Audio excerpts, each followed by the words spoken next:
Welcome to my video on how to work with split screens in Isadora.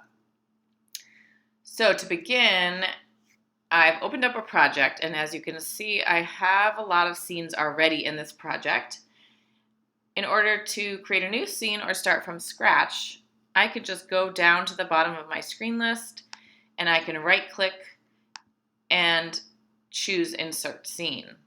You'll notice that your new scene that you're working with has nothing in it. I'm going to go ahead and just title it right away so that I know what I'm working with. I don't forget. I'm going to right click again. I'm going to go to rename scene and I'm going to call this split screen and hit return. So now going back into the window where you're working with your split screen, the first thing that you need is to create or import some video to work with. So I find that the easiest thing is to right-click on the double-click on your empty screen. You do have a list on the left-hand side of things to use, but when you know what you're working with, I find it's easier just to double-click and type into the search box. So in this case, I'm typing in movie player. I want to use a movie player. And then I'm also going to need a projector.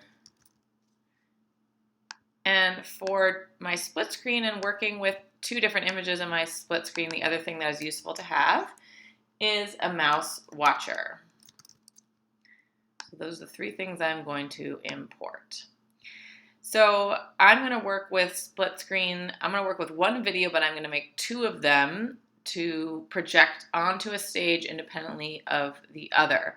So I'm actually going to copy, I'm going to Command-C, Command-V, paste in another set projector and mouse watcher because I'm actually going to split screen the same movie.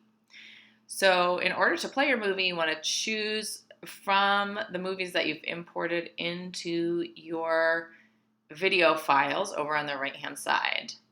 If you don't have any video files over here, the quickest way actually to get a new video file into this list is just to drag and drop from your desktop. But there are other ways to import a video into Isadora.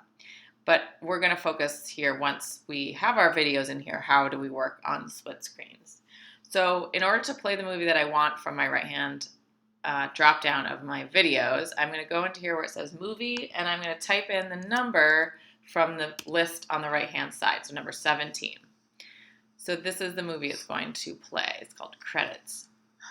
Now I can't see what's happening. I can hear that the video is playing. Is it over? In order to see it, I don't know. I have to go to this output. I have to go to show stages. Yeah, I guess so. So I still can't see it because my movie player is not connected to my projector. But the first thing I'm going to do is actually going to turn the volume off on this video so it's not distracting. And you can do that if you don't want volume, right? If you don't want both your videos to have volume, you can turn it off. And then I'm going to connect my movie player to my projector, and there the image of the movie comes up. And I'm going to do the same thing down here, and you'll notice that now the two movies are overlaid completely on top of each other. Now, because I'm working with non-full screen projections, I'm going to make these smaller. So in order to make these videos smaller, there's a zoom slider. So I can use the slider to work with the size of the video. Sorry. Or I can type in the exact number that I want. So usually typing in is better once you figure out what size it is that you want because the slider can be finicky.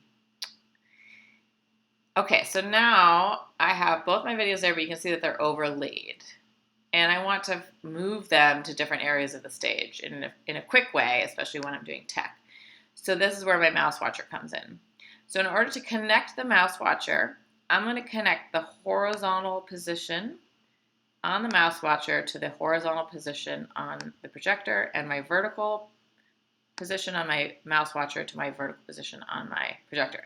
So now you'll notice my mouse is moving around, but so is my image, one of my images, and I can't get it to stop moving around. That is because you need to change your modifier. So I'm going to click here on modifiers, and there's a little toggle bar, and I'm just going to choose the first option, which is command. So now that image will only move when I press the command key. So now I'm going to do the same thing down here. I'm going to connect the horizontal and the horizontal to my projector. And now it's moving around. I'm going to change this, but it's important to change it to a different modifier. So I'm going to change this one to control. So now let's look at my images. So now I have these two images that I can work with. And if I hold down the command key, one of them moves around with my mouse. And if I hold down the control key, the other one moves around with my mouse. So now I can decide where it is I want these two images to lay exactly on my screen projection. So if you want to work with two different videos and have two different videos playing at the same time, not a big deal. You would just create another movie player to play your second video. So I can disconnect my one video. You can see that that one goes away. And I can connect my new movie player, but I have to select what video from my list that I want over here. So again, I'm going to write in the number of the video I'm going to put in right into the box. And then I'm going to connect it to the projector. And there it is. So there's my other video. So now I can still move these videos around independently of each other using the control key. So that's how to create two different sort of split screen, two different videos when you're working in projection and get to move them around on the stage.